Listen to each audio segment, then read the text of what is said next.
गुरु बहन तैयार है ना? आगे आइए ना। और इधर चलने तो दिक्कत हो जाता है कि आगे ही आएंगे भैया। किसी बा के गुरु हम बनौले ही है गे तो बनैला। किसी बा के गुरु हम बनौले ही है। कौन कौन बनाए हैं जरा हाथ उठाइए तो, हाथ उठा के दिखाइए बउआ।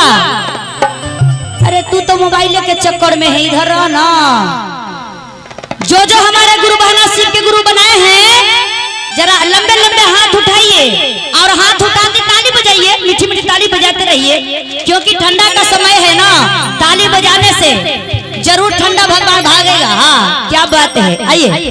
किसी बा के गुरु हम बनौले ही गे, हम बनौले ही गे। अजहमा हो कैसी बात चर्चा हम हो चलिए।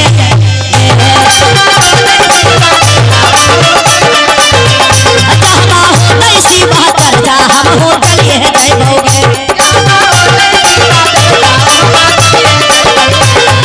शिवा के गुरु हम बनौले ही गे, हम बनौले ही गे। अजहमा हो कैसी बात चर्चा हम हो चलिए जय जय गे।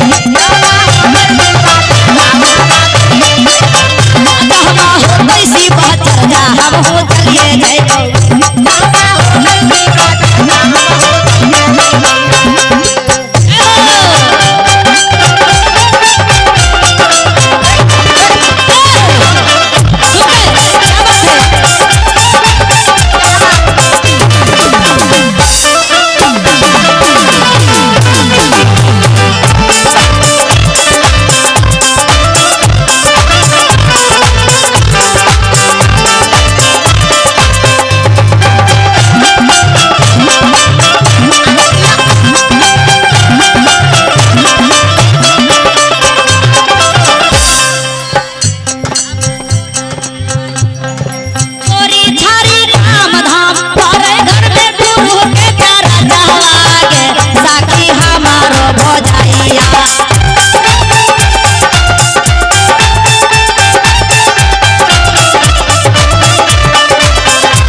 हिला सा बाजरिया से या सनिया हलल करके हे या सनिया हलल करके हम तो शिवा गुरु के आसन पर बैठे ले हिए गे।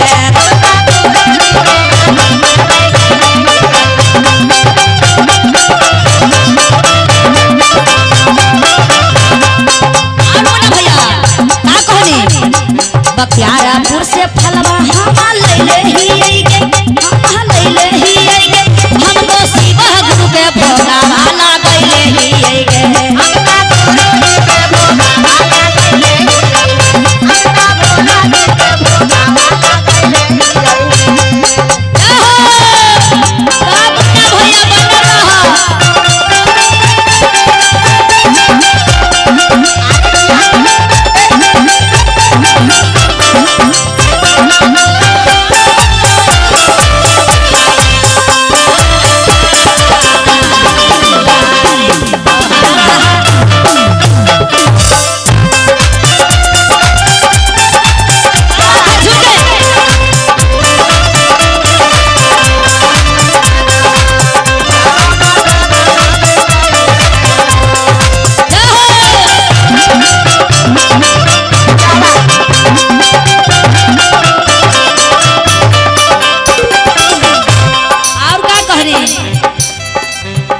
भौजी इधर अब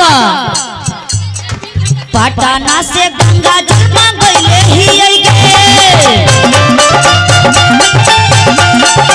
धुआं से गंगा जल मांगले ही गे हमको गुरुजी के चारा ना ढोलैले ही गे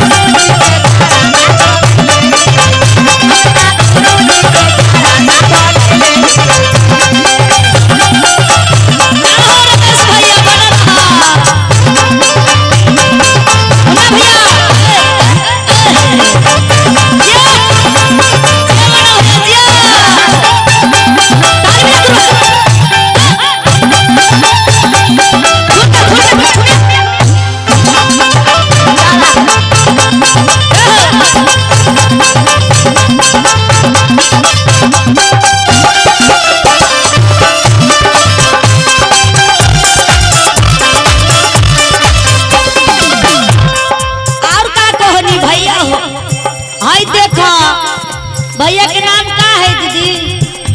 अच्छा वीर भैया देखो उनका सब मगहिया भक्ति टीम पसंद कर लथिन ये शिव चर्चा गावे वाली। तो आइए कहां से सब लोग आए हैं? हिला सासा हरिया से बोलैले हलथिन जी हिला सासा हरिया से बोलैले हलथिन जी बोलैले हलथिन जी तनी शिवा गुरु के चारा चाका रैले हलथिन जी शिवा गुरु के भाजा दिया करैले हलथिन जी शिवा के गुरु हम बनौले हलियै जी हम बनौले हलियै जी हम बनौले हलियै जी हम तो शिवा गुरु के चारा चाका